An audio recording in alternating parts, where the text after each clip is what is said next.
They were thrown out into the freezing night with nowhere to go. But when they heard desperate cries in the snow, they found 3 pregnant horses fighting for their lives. What these 2 girls did next changed everything, not just for the horses, but for an entire town. The door closed behind them with a sound that felt louder than the wind. Sanaa stood frozen on the porch, her small bag hanging from her shoulder, her breath turning white in the sharp winter air.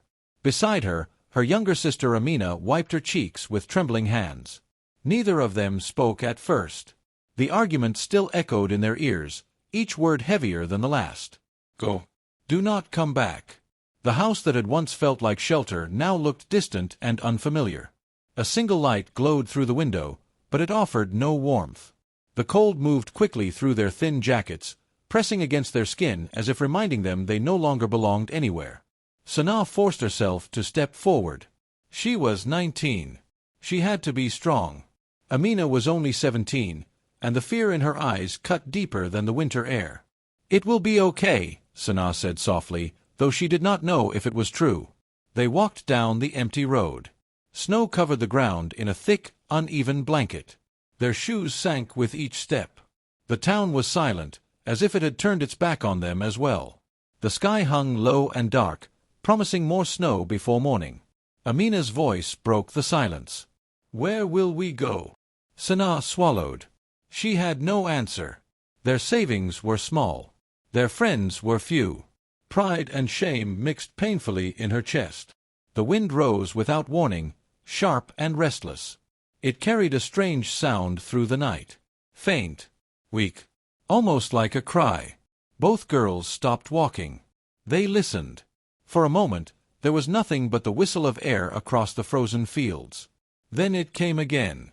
A thin, desperate sound drifting through the darkness. Sanaa and Amina looked at each other, fear replaced by confusion. Somewhere beyond the road, something was calling for help. The sound came again, clearer this time. It was not the wind. It was not the creaking of branches or the shifting of ice.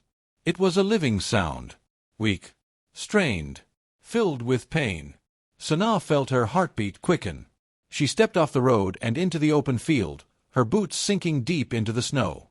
Amina followed close behind, her hand gripping her sister's sleeve. "Do you hear that?" Amina whispered. Sanaa nodded. The field stretched wide and pale beneath the dim light of the moon. The wind swept across it without mercy. For a moment they saw nothing but drifting snow and shadows. Then, through the haze, shapes began to form. 3 large figures stood near a broken wooden fence. As the girls moved closer, the truth became clear. They were horses. All 3 were thin. Their ribs showed beneath dull coats dusted with snow. Thick ropes tied them to the splintered fence posts. The ropes were stiff with ice. One horse lowered her head and let out the same weak cry they had heard from the road. Amina covered her mouth. "They are going to die," she said softly. Sanaa stepped closer, her breath shaking. Each horse carried the heavy curve of pregnancy. Their swollen bellies were impossible to miss. One of them shifted her weight and nearly collapsed before steadying herself again. The snow around their hooves was packed and dirty. There was no food in sight. No shelter. No water that was not frozen solid. "They left them here," Sanaa whispered. The words felt heavy in the frozen air. Amina reached out slowly, placing a careful hand on the nearest horse's neck. The animal flinched at first, then stilled. Her skin was cold beneath Sanaa's fingers when she touched the rope. It had been there for hours. Maybe longer. The wind cut through the field again, sharper than before. The horses trembled. Sanaa looked back toward the empty road. They had nowhere to go. No place to sleep. No money to offer help. But the horses had even less. For a long moment, the sisters stood in silence, the weight of the choice pressing down on them. Walk away and survive. Or stay and risk everything. One of the horses let out another weak cry. And this time, neither sister looked away. The wind pressed harder against them, as if urging them to decide. Sanaa's fingers were already numb, but she forced herself to grip the frozen rope. The horse closest to her lifted tired eyes, dark and full of quiet suffering. In that gaze, Sanaa saw something familiar. Helplessness. Confusion. Abandonment. "We cannot leave them," Amina said. Her voice trembled, but her words were steady. Sanaa looked toward the road again. The town lights flickered faintly in the distance. Somewhere out there was warmth, safety, and perhaps rejection once more. Staying here meant risk. It meant responsibility. It meant delaying their own search for shelter. "We have nothing," Sanaa whispered. "They have less," Amina replied. The truth of it settled between them. Sanaa exhaled slowly. Fear still gripped her chest, but something stronger rose beneath it. If they walked away now, the sound of those cries would follow them forever. "Help me untie them," she said. The ropes were stiff with ice, and it took several painful minutes to loosen the first knot. Sanaa's hands burned as feeling returned in sharp waves. Amina spoke softly to the horses while she worked, her voice low and calm. The animals shifted nervously but did not resist. When the first rope finally fell free, the horse stumbled forward slightly. Sanaa steadied her, whispering gentle reassurance. One by one, they freed the others. Now came the harder question. "Where do we take them?" Amina asked. Sanaa scanned the dark horizon. Beyond the field, near the edge of town, she remembered an old barn that had not been used in years. Its roof sagged, and the paint had faded, but it might still offer shelter from the wind. "There is a barn near the old mill," she said. "If it is open, we can try." The journey across the snow was slow and exhausting. The horses moved carefully, weak but willing. More than once, one of them faltered, and the sisters had to pause, offering quiet encouragement. By the time they reached the barn, their legs trembled from effort. The wooden door hung crooked on loose hinges. With a firm push, it creaked open. Inside, it was dark, dusty, and cold. But it was dry. For the first time that night, Sanaa felt something shift inside her.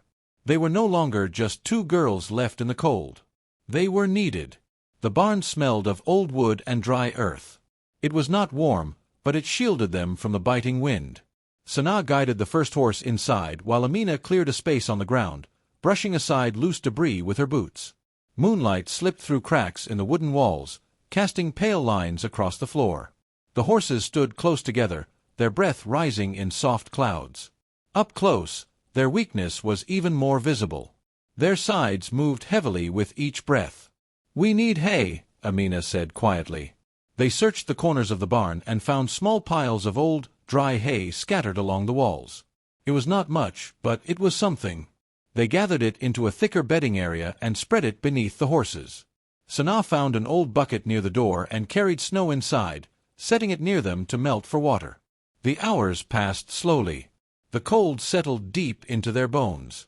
Sanaa rubbed her hands together and kept moving to stay warm. Amina sat beside one of the horses, whispering gentle words while stroking her neck. Suddenly, one of the horses shifted sharply. Sanaa looked up. The mare's breathing had changed. It was faster now, uneven. She pawed at the ground and lowered herself awkwardly onto the hay. Amina's eyes widened. Something is wrong. Sanaa felt panic rise in her chest. The mare let out a strange sound and rolled slightly onto her side. "She is in labor," Sanaa said, her voice barely steady. They had never done this before. They had never even seen it happen. Sanaa pulled out her phone. The battery was low, but there was still a faint signal. Her hands shook as she searched quickly for basic instructions. The screen light felt harsh in the dark barn.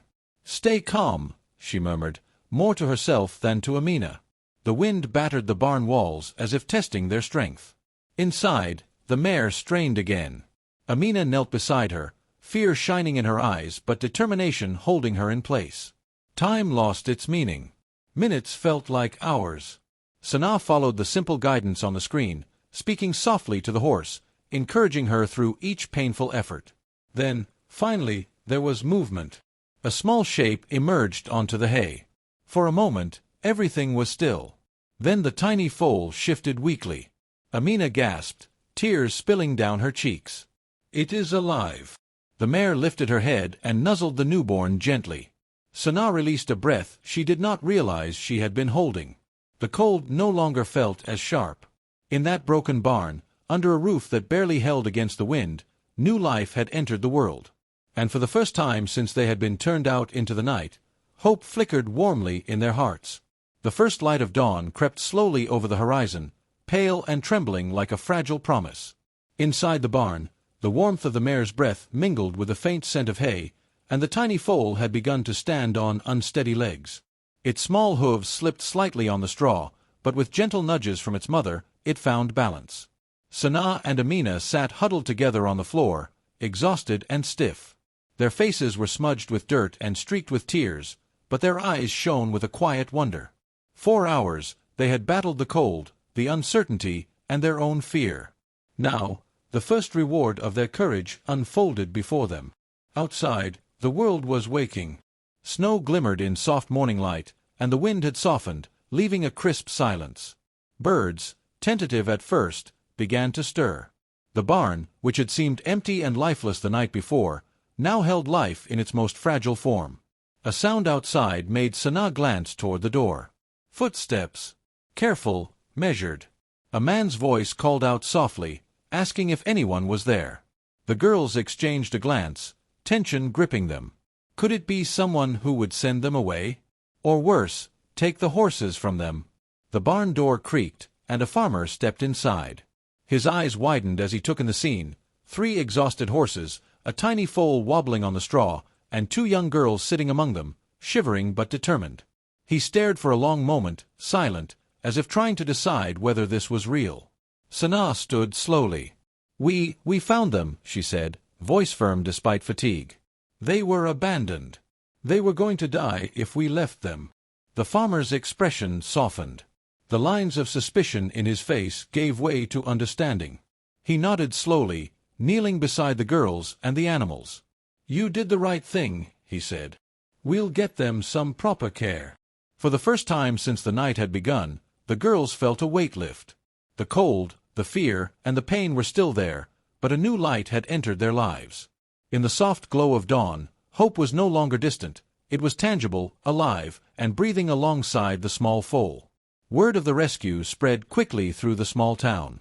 By midday, neighbors had gathered near the barn, whispers carrying tales of 2 girls who had risked everything to save 3 abandoned, pregnant horses. Some shook their heads in disapproval. "They shouldn't have touched them," one man muttered. "Trespassing like that, risking trouble." Others shook their heads in wonder. "Have you seen their courage? They could have left them to die." The farmer who had discovered the barn stood beside the girls, explaining the situation to a gathering crowd. A local veterinarian arrived, inspecting the horses carefully. She confirmed their pregnancies were healthy but fragile and that leaving them outside would have been fatal. Even as some townspeople voiced concern about legality and responsibility, others offered blankets, food, and advice. A heated debate began between fear of breaking the rules and admiration for the girls' compassion. Sanaa and Amina watched quietly, their exhaustion heavy, but the growing support warmed their hearts. They realized that bravery and kindness could stir people, challenge old opinions, and even shift a community. The barn that had been empty and forgotten began to feel alive not just with the horses, but with hope, understanding, and the fragile beginnings of trust. As the town slowly settled into a mix of curiosity and concern, the real story behind the horses came to light. A local official revealed that the animals had belonged to a breeder who had fallen into financial ruin. Unable to care for them, the horses had been abandoned, left to struggle through the snow alone. Sanaa and Amina listened quietly, a mixture of anger and sorrow settling in their chests. They had felt the horses' fear, their pain, and now they knew it had been preventable. The revelation cast a shadow over the rescue. This was not just a random tragedy, but the result of human neglect.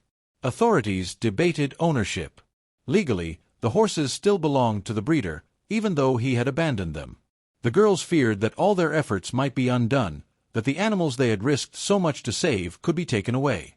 Yet amid the tension, something else began to emerge. The town's sympathy for the girls and the horses grew stronger. People who had initially criticized their actions began to see the difference between following the rules and doing what was right. In the harsh light of reality, compassion began to outweigh judgment, and the first steps toward protecting the horses and the girls' courage were taken. Word of the girls' courage and the plight of the horses continued to ripple through the town. Neighbors brought blankets, fresh hay, and warm water. Someone donated lanterns, Another found old buckets and brushes to help care for the animals. The barn, once silent and empty, began to feel alive with movement and purpose. Sanaa and Amina were exhausted, but the kindness around them lifted their spirits. Strangers offered advice on horse care, while children peeked curiously through the barn door, eyes wide with wonder. Even those who had doubted the girls' judgment now nodded in respect, realizing that love and bravery could outweigh fear of rules or convention. A local farmer organized a small fundraiser to repair the barn properly. The girls were offered part-time work helping care for the horses, giving them a sense of responsibility and belonging they had never known. Social media posts documenting the rescue began to spread beyond the town, drawing attention and support from others who were touched by the story. For the first time in weeks, Sanaa and Amina felt that the harsh night, the biting cold, and the uncertainty had led them to something greater. Compassion, they realized, could grow and spread, touching hearts and changing lives not just for the horses, but for everyone willing to see. Weeks passed, and the barn became a haven not only for the horses but for hope itself. One by one, the remaining 2 mares went into labor. Each time, Sanaa and Amina held their breath, guiding the mothers as best they could, whispering words of encouragement. When the second foal slipped into the world, fragile and trembling, the sisters felt a surge of relief. And then, the third mare gave birth, completing the small family of newborns. 3 tiny lives had been saved, each a testament to courage, patience, and unwavering compassion. The foals, though weak at first, quickly began to find strength. They stumbled, fell, and then rose again, their small hooves finding balance on the hay-strewn floor. The mares watched over them protectively, their tired eyes softening with trust in the 2 girls who had risked everything for them. The town watched, too. People came to see the foals, to witness life persevering against odds. The barn, once forgotten and abandoned, was now alive with movement, sound, and warmth. Sanaa and Amina stood together, shoulders brushing, smiles weary but unbroken. In saving the horses, they had discovered something deeper: the power of hope, the strength of kindness, and the quiet miracles that come when one chooses compassion over fear. Spring arrived slowly, melting the snow and bringing soft green shoots to the fields around the barn. The foals, once fragile and trembling, now ran with newfound energy beside their mothers, tails flicking, hooves pounding softly against the earth. Sanaa and Amina walked among them, hands full of hay, hearts full of quiet pride. The barn, once dark and forgotten, had been repaired with the help of the town. Its walls held warmth, laughter, and the faint smell of straw and fresh beginnings. The sisters had jobs caring for the horses, learning every day about their needs, their habits, and the small signs of life that often went unnoticed. Their courage had inspired others, and the barn had become a symbol not only of survival, but of compassion, resilience, and hope. For the first time since that freezing night, Sanaa and Amina felt truly safe. They had found purpose, family, and a community that now stood beside them. What began as a night of rejection had grown into a life full of promise, love, and the knowledge that even in the coldest darkness, light could always be found.